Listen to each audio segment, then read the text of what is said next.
Bye. Bye.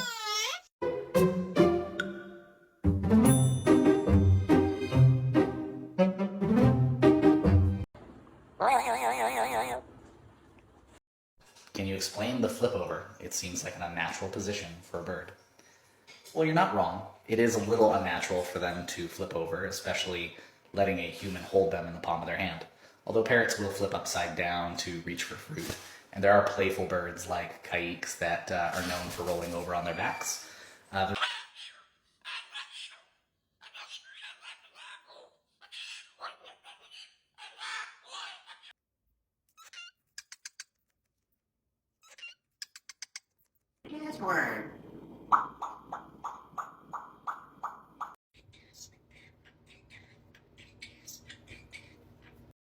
Well, Apollo, why do you always insist on doing this?